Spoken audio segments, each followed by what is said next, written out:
ನಗರದ ಗಾಂಧಿ ಭವನದಲ್ಲಿ ಇಂದು ಕರ್ನಾಟಕ ದಲಿತ ಸಂಘಟನೆಗಳ ಒಕ್ಕೂಟ ವತಿಯಿಂದ ಭಾರತ ಸಂವಿಧಾನ ರಚನೆ ಮೂಲ ತತ್ವಗಳು ಹಾಗೂ ಸವಾಲುಗಳು ಕುರಿತ ಕಾರ್ಯಾಗಾರವನ್ನು ಹಮ್ಮಿಕೊಳ್ಳಲಾಗಿತ್ತು. ಎಲ್ಎಂಆರ್ ರಮೇಶ್ ನೇತೃತ್ವದ ಸಂಘಟನೆಯ ಕಾರ್ಯಕ್ರಮದಲ್ಲಿ ರಾಜ್ಯ ಹೈಕೋರ್ಟ್ನ ಮಾಜಿ ನ್ಯಾಯಮೂರ್ತಿಗಳಾದ ನಾಗಮೋಹನ್ ದಾಸ್, ಹಿರಿಯ ಪತ್ರಕರ್ತರಾದ ಕೋಟಗಾನಹಳ್ಳಿ ರಾಮಯ್ಯ, ಚಿತ್ರನಟ ಚೇತನ ಅಹಿಂಸಾ, ಸಾಮಾಜಿಕ ಹೋರಾಟಗಾರ ಎಸ್ಆರ್ ಹಿರೇಮಠ್, ವೀರಸಂಗಯ್ಯ, ಮುನಿಕೃಷ್ಣ, ಚನ್ನಕೃಷ್ಣ ಸೇರಿದಂತೆ ಹಲವು ಗಣ್ಯರು, ಭೀಮಪುತ್ರರು ಪಾಲ್ಗೊಂಡಿದ್ದರು. ಕಾರ್ಯಕ್ರಮವನ್ನು ನ್ಯಾಯಮೂರ್ತಿಗಳಾದ ನಾಗಮೋಹನ್ ದಾಸ್ ರವರು ದೀಪ ಬೆಳಗಿಸಿ ಸಂವಿಧಾನ ಶಿಲ್ಪಿ ಬಾಬಾ ಸಾಹೇಬ್ ಅಂಬೇಡ್ಕರ್ ಅವರ ಭಾವಚಿತ್ರಕ್ಕೆ ಹಾರ ಹಾಕಿ ಪುಷ್ಪಾರ್ಚನೆ ಮಾಡುವ ಮೂಲಕ ಚಾಲನೆ ನೀಡಿದರು. ನಂತರ ಕಾರ್ಯಕ್ರಮವನ್ನು ಕುರಿತು ಮಾತನಾಡಿದ ನ್ಯಾಯಮೂರ್ತಿಗಳು, ಸಂವಿಧಾನವನ್ನ ಈ ದೇಶದ ಪ್ರತಿಯೊಬ್ಬ ನಾಗರಿಕರು ಓದಬೇಕು, ಅದರಂತೆ ನಾವು ಬಾಳಬೇಕು. ಭಾರತ ಸಂವಿಧಾನ ಓದುವ ಮೊದಲು ನಮ್ಮ ದೇಶವನ್ನ ಅರ್ಥ ಮಾಡಿಕೊಳ್ಳಿ. ಜಾತ್ಯತೀತ ರಾಷ್ಟ್ರ ಅಂತ ಹೇಳುವ ಭಾರತದಲ್ಲಿ ಹಲವು ವರ್ಗಗಳ,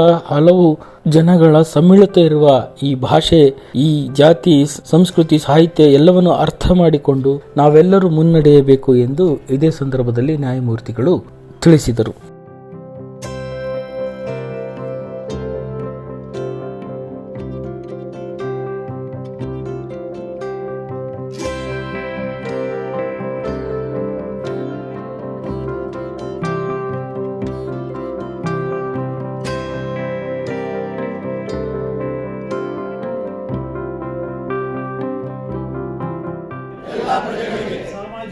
ಸಾಮಾಜಿಕ ಆರ್ಥಿಕ ಮತ್ತು ರಾಜಕೀಯ ನ್ಯಾಯವನ್ನು ವಿಚಾರ ಅಭಿವ್ಯಕ್ತಿ ನಂಬಿಕೆ ಧರ್ಮ ಮತ್ತು ಉಪಾಸನೆಯ ಸ್ವಾತಂತ್ರ್ಯವನ್ನು ಸ್ಥಾನಮಾನ ಮತ್ತು ಅವಕಾಶಗಳ ಸಮತೆಯನ್ನು ದೊರೆಯುವಂತೆ ಮಾಡುವುದಕ್ಕಾಗಿ ಸಾಂಸ್ಕೃತಿಕ ರಾಷ್ಟ್ರೀಯತೆ ಹೆಸರಲ್ಲಿ ಏನು RSS ಫಿಲಾಸಫಿ ಏನಿದೆ ಅದು ಭಾರತವನ್ನ ಅತ್ಯಂತ ಭೀಕರ ಭಾರತವನ್ನಾಗಿ, ಅಸಮಾನ ಭಾರತವನ್ನಾಗಿ, ಅನ್ಯಾಯದ ಭಾರತವನ್ನಾಗಿ ಪರಿವರ್ತಿಸುತ್ತೆ.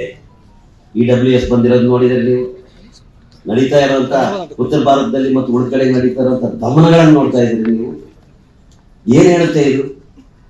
ಸನಾತನ ಧರ್ಮದ ಅತ್ಯಂತ ಬರ್ಬರವಾದಂತಹ ರೂಪಗಳು ಇನ್ನು ಮುಂದೆ ನಮ್ಮನ್ನು ಆಳ್ತವೆ ಅನ್ನೋದನ್ನು ಹೇಳ್ತಾ ಇದೆ, ನೆಲೆಗೊಳಿಸುವಾಗಿದೆ ಅನ್ನೋದನ್ನು ಹೇಳ್ತಾ ಇದೆ.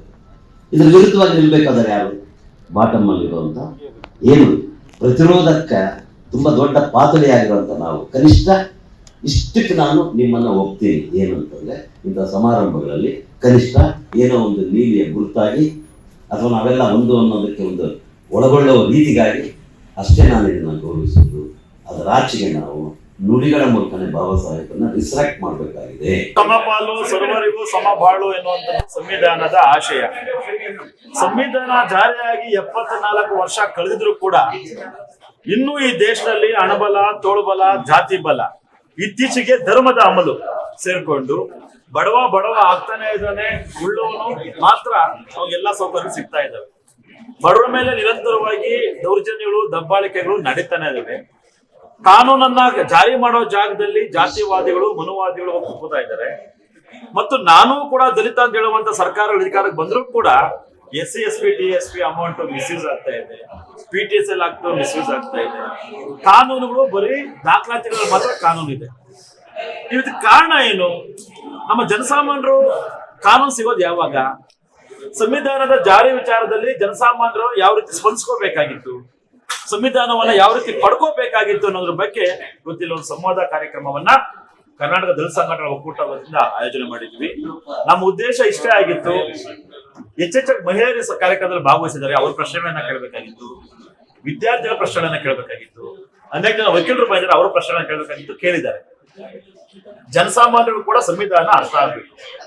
ಇವತ್ತು ಒಬ್ಬೊಬ್ಬರು ಒಂದೊಂದು ಧರ್ಮದ ಮೇಲೆ ರಾಜಕಾರಣವನ್ನ ಮಾಡ್ತಾ ಇದ್ದಾರೆ, ಧರ್ಮದ ಮೇಲೆ ದೇಶವನ್ನ ಕಟ್ಲಿಕ್ಕೆ ಹೊಟ್ಟಿದ್ದಾರೆ. ಧರ್ಮದ ಮೇಲೆ ದೇಶ ಕಟ್ಲಿಕ್ಕೆ ಆಗಲ್ಲ.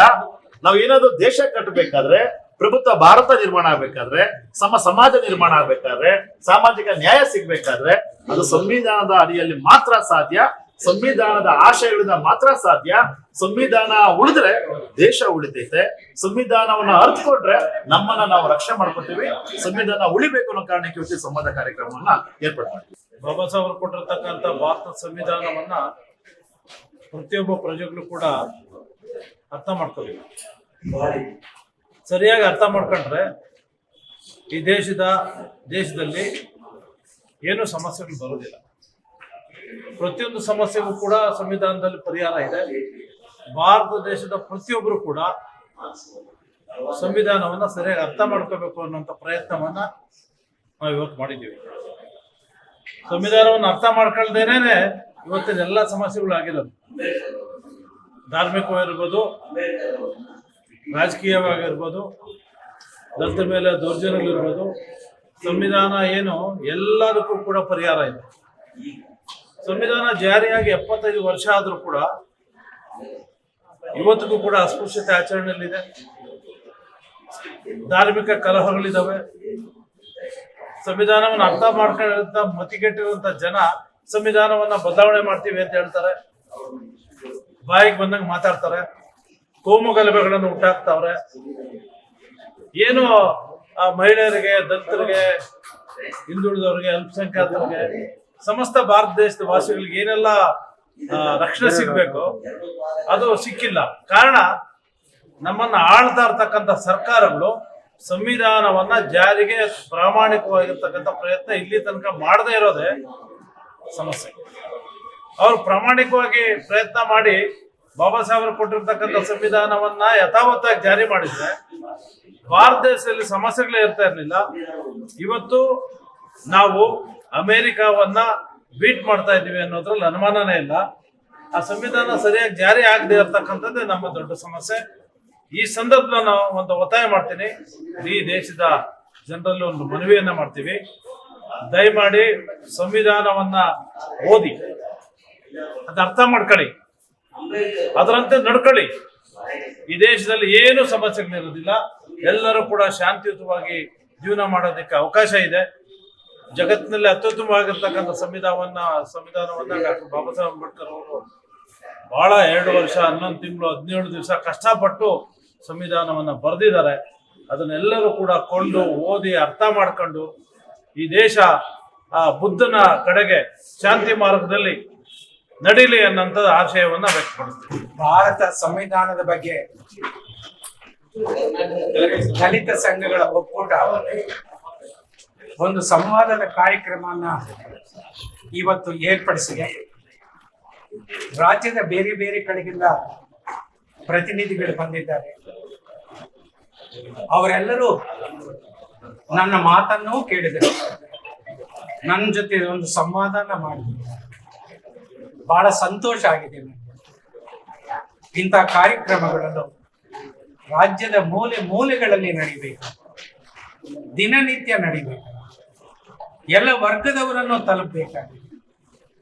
ನಮ್ಮ ಸಂವಿಧಾನವನ್ನು ಅರ್ಥ ಮಾಡಿಕೊಂಡು ಅದರಂತೆ ನಾವು ಬದುಕಿದ್ರೆ ನಮ್ಮ ಸಮಸ್ಯೆಗಳನ್ನು ನಾವು ಪರಿಹಾರ ಮಾಡ್ಬೋದು, ಸವಾಲುಗಳನ್ನು ಹಿಮ್ಮೆಟ್ಟಿಸ್ಬೋದು, ಭವ್ಯ ಭಾರತನ ನಿರ್ಮಾಣ